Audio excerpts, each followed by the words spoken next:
Ma'am, on another note po, nakita po namin si Ma'am Hanilet at the UKT earlier na tumatakbo. We were really worried if there's something wrong, but the former president is okay so far.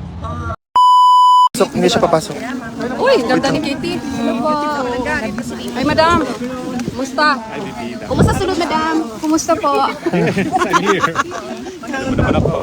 Crowd relations officer. Okay naman, he is doing well, and he is happy to know that he is continuing to receive the love and support from the Filipino communities from all over the world. And he is happy to see us, his family. Medyo matagal po kayo ngayon. Meron pong mga situation sa loob na beyond our control. Doon lang siya sa loob ng mga ano. But we're happy that they gave us extra time to make up for the time we lost for some things that happened inside, yes. VP, this is the first time na kompleto kayo, si Miss Hanilet, si Kitty, kayo po. How has this uplifted the spirit of your father? Well, I believe he's happy because Kitty and I were there, and then we talked about her boyfriend. Patay!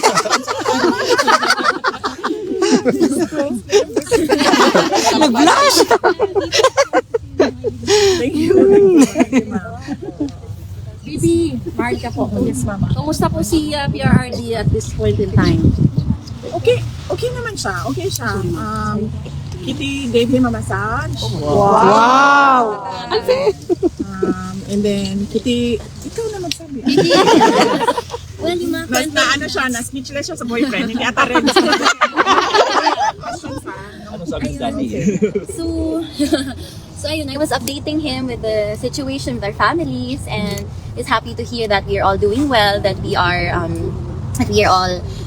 okay, that we are continuing to pray for him.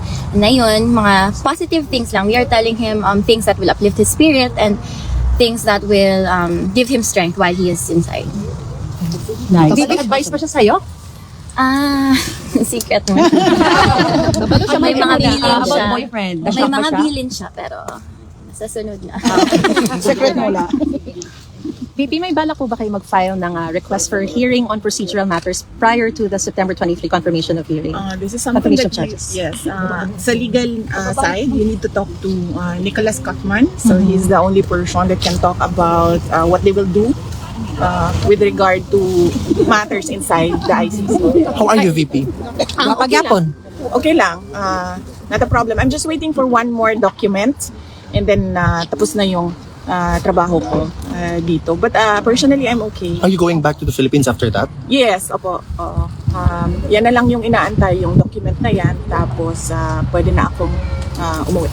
VP, something personal, ano po yung reflections mo, ng pamilya, since this thing happened? I'm sure in one of the moments you're thinking of something could share.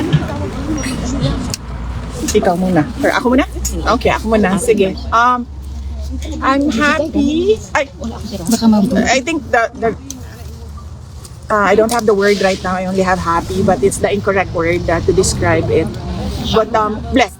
I'm blessed because I gained a sister with what happened to me after the attacks, the confidential funds attacks, the impeachment, and we have a relationship now. I have a relationship with Kitty, and I'm happy now. Sabi ko nga sa kanya, I'm happy that I have a sister kasi meron akong paggagalitan. Growing up, wala akong ganun, but meron ako niyan ngayon. Pinagagalitan na kapatid. And then, I'm happy as well. And this really is ironic. But I have to thank Bongbong Marcos because there was forgiveness between me and PRD for all that has happened in our lives. And we have a relationship now, a father-daughter relationship, since we cannot discuss anything legal anymore because it is understood inside that only the lawyers can discuss legal matters with the former president. So we only discuss about the family, and this has been one of the longest meetings I have had with the former president. Growing up, he was always busy with work. He was always busy with the country, and now I have this every day with him, talking about life, talking about family, and for that I feel like I am blessed. Bless. Yeah. Because at this point he's already 80 and he's already retired. But going back as mayor, baka mabisi na naman siya sa kanyang trabaho. So nabigyan kami ng ganitong time na makapag-usap as a father-daughter. Yeah. Nice kaayo. Yes, It's- good, ma'am. yeah. Sad lang that it Yeah. has to happen inside. Yeah. ICC. Pero there I is decided that there is a good election. side. It's blessing. But yes, thank you sa kanya. Happy siya, ma'am. Everyday mo na Yeah. bisita. Oh yes.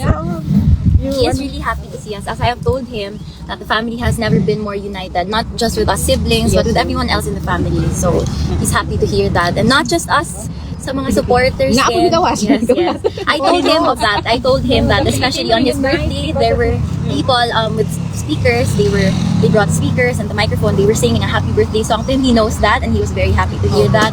And I told him of all the support everywhere in the world, from everywhere in the Philippines and everywhere in The buffet kit. The buffet for people. there is a small, hindi naman buffet, pero parang a small, may mga sa labas ng bahay niya in Davao City, the Okay. greenhouse. Yes. People were able to set up tents there Yeah. para for Ako'y TV, ma'am. Yes, I heard also. I was not able to see it, but I heard. And then may mga vitamins doon, there are snacks for people who want to stay there and watch over his house. So he's very happy and grateful to hear that. Baby, hindi ka naman ba sinisimuli ni PRRD na dahil kasalanan mo kasi to kaya ako nandito dahil nakipag-unite ka sa Marcos? Wala. Wala. Nag-feminist ka, ma'am. Ever since. Sorry. Oh, yeah. Yes. So, ever since, wala siyang sinabi sa akin na ganyan. Even when I ran for Vice President, ma'am, wala naman talaga siya sinabi. Sinabi lang niya, hindi na ako sasali dyan. At kayo nang mag-desisyon yan. Yan lang yung sinabi niya when he was told by one of my siblings that I'm running for Vice President. And wala. Oh. VP, I don't remember PRD na naninisi. Naninisi Oo. Wala. Never. Kasi I always remember him. I don't know, Kit, with you, but I always remember him when I was growing up. He would always say, "You make your own history in this world." So you always answer to your decisions. So I think that is his philosophy as well. So he doesn't blame anyone with what happened. He always says, "I did it for my country." Yes. He Yeah. always says, Repeatedly. "I did it for my country." The two boys po, are they coming? The Paulo and Baste, Yes, no? po. We're talking about Paulo and Baste. So, there are plans naman. We arrange this pag-aalis yung isa, may dadating na naman na isa. So, as of now, we are arranging all the dates since most of them are busy with the Campaign. VP, pardon me, I understand this is something legal, but we just want to hear your side. Kasi po, sabi po ni Attorney Kaufman, tinatrabaho na raw po yung interim release. Meron pa po ba kayong nakikitang balakid before filing one, or how soon will you file this? At sa Pilipinas niyo po ba gustong ma-release ang, of course, may panawagan kayo na bring him home to the Philippines, to Davao City. But just for the record, we just want to hear if sa Pilipinas niyo po gusto siyang ma-release, kasi may sinasabi po yung palasyon. Let me quote, does it mean that we have to recognize that ICC has jurisdiction over the Philippines? I believe the family of the former President Duterte is asking and praying from the Supreme Court that the government should not cooperate with the ICC. So it means that if we will not cooperate with the ICC, even that prayer or even that manifestation of the ICC will not take cognizance of that regarding or relating to the request to have him released in the Philippines. With regard to the interim release, no, I do not know really, truly, honestly, I do not know what the steps are the lawyers are doing with regard to the interim release. But as I told you before, I fear for his life in the Philippines. But we follow what the client wants, what the President Duterte wants, and he wants to go home. To the Philippines. Yes. And everyone wants him to go home to the Philippines. And the Buenos want him to go because they will be his mayor. Yes. For the next 3 years. But with regards to what the palace said, ma'am, yung sinasabi po nila na kapag yun po yung hihilingin, does this mean that we have to recognize the ICC, that it has jurisdiction over the Philippines? Wala na nga pong jurisdiction sila. Wala naman po kami hinihingi sa palace. We did not ask for the palace for anything.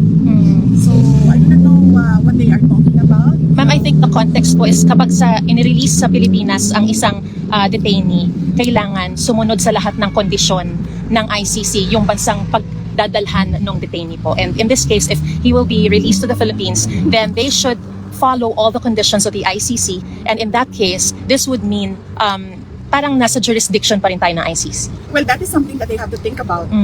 The administration has to think about what their next steps are. So they should not ask the family, they should not ask the Filipino people on what their next steps are with regard to the talk on the return of former President Duterte to the Philippines.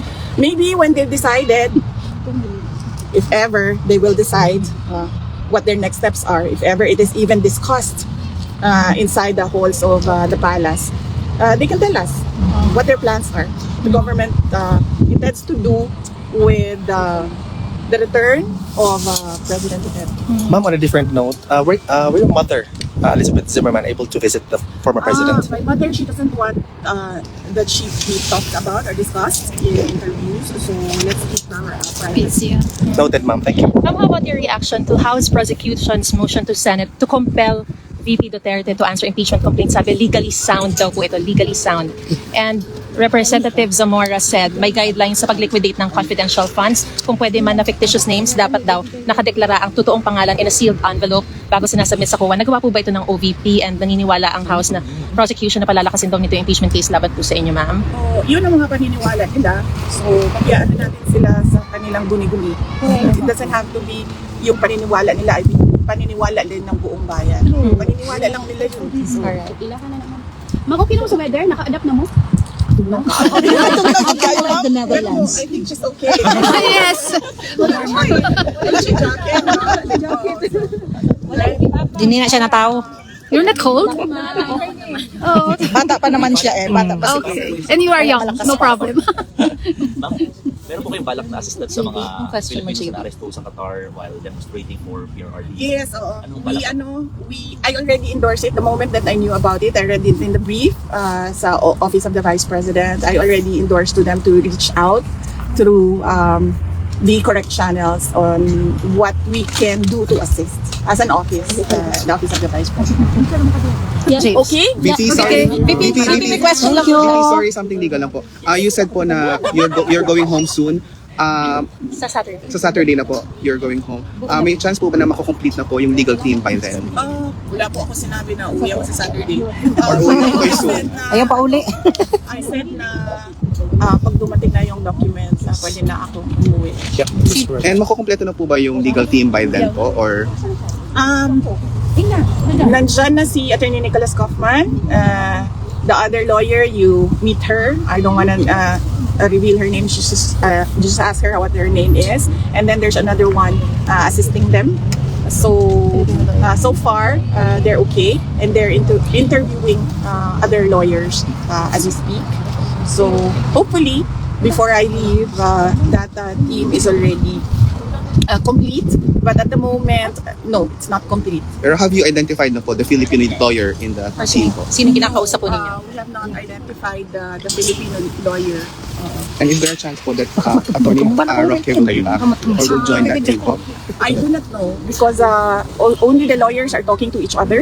So I only talk to the lead counsel, that is Nicholas Kaufman. So he talks to the other lawyers. Ma'am, I have a question. May message po ba si former president sa mga supporters niya right now? Or is it still Yes, the same? May message siya para sa supporters. So of course, he just wants to extend his gratitude to all of his supporters from all over the world, and I did it for my country. yeah, that's what he repeatedly says. So he wants the Filipino, the people to know that he did it for his country. He did it for every Filipino all over the world. Ma'am, on another note po, nakita po namin si Ma'am Hanilet at the UKT earlier na tumatakbo. We were really worried if there's something wrong, but the former president is okay so far. I don't know. I did not see Yeah, them Vic, running, so We saw. Okay. We're afraid to run out of time. Okay. Sometimes the visits are limited. That's good to know. Just to clear things out. Thank you so much. Yeah. Final question na po siguro, VP, you come here on a different circumstance. What would you bring home? What you've learned from the Netherlands? And meron bang thoughts na tumatakbo sa isip mo na sana hindi na lang nag-national politics si dating Presidente Duterte and you wouldn't have been here in this kind of circumstance? Yeah, on this different circumstance. I really believe that it's futile to regret decisions made in the past, because I believe that everything happens for a reason. So whatever it is, Baka tayo matumba. Yan oh. Relax na, relax na. Okay na ma'am, okay na ma'am. Relax, relax. Relax na, relax. whatever it is that happened in the past, I think we should just learn from it and then move forward.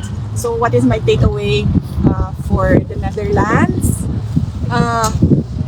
Unang-una ma'am, ang dami nilang options dito. Meron silang tram. Tram is it? No? Yes, ma'am. Yes, that's correct. Yes, meron silang tram, meron silang bus, and then meron silang train, and then they can bike. Yes. And then Meron ding they metro, can ma'am. walk. Metro And also. metro. So that's 6 options for mobility. Correct. I choose to walk dito kasi hindi ka pinagpapawisan, malamig siya, so I choose to walk, so that is my choice. But the residents, they have 6 options. In the Philippines, ma'am, just mahirapan pa yung bus, ma'am. Walang train, walang tram, walang metro, wala lahat. Mainit. So, alam mo yun, Tricycad lang, ma'am. pag nandito ka, nakikita mo yung kawalan doon sa atin, sa Pilipinas. Yes, that's nako-compare mo. Yes. That's I have a question for Katie. Miss Katie, hello. Mario. Ano yung greatest advice or best advice ni former President Duterte sa'yo? Like he always says, there is a time for everything. So I think he means to tell me to take everything at my own pace, and as long as I'm doing good, as long as I'm doing no harm. And he laughed cute, diba? Yeah. Na kailangan niya umuwi kasi kailangan niya takutin yung boyfriend. So another reason for him to come home. Yeah. Need to ano bang tawag niya? Pinipigilan. Kilatisin, ma'am. As a daughter, no? Yung advices sa'yo na pwede rin matutunan ng mga batang pasiedad mo o mga Pilipinong kabataan na pwede mong i-share sa yung mga kababayan. What advice from him? Yes. Ayun, there is a time for everything. So, growing up, I was always in a hurry. I felt like I was running out of time. My mind was all over the place. I was anxious about so many things. But now that I'm turning 21 in a few days, so I learned to take time to breathe, to slow down, and to just trust in God's time and to take everything at my own pace. Sure. Are you gonna celebrate your birthday here, Kitty? Yes. Advance happy birthday and thank you. Thank you. Kitty, have you been to the tulips field? I'm not sure, ma'am, because I'm still not familiar with the places here. But we did see tulips on the way here. So if you want, I can recommend the tulip barn. Yes, ma'am. The tulip barn. So magandang-maganda. Thank you. Thank you, ma'am. Thank you, VP. Thank you. Love you, VP. Thank you, ma'am. Ma'am, support na gyud mi sa mo always and forever. Fresh lang gyud ta always, ma'am. Love you, VP. Cerave, ma'am. Dili, ma'am, sa moisturizer na gyud na siya. Model ka na niya na. Apoy under specific, pero kay student ra.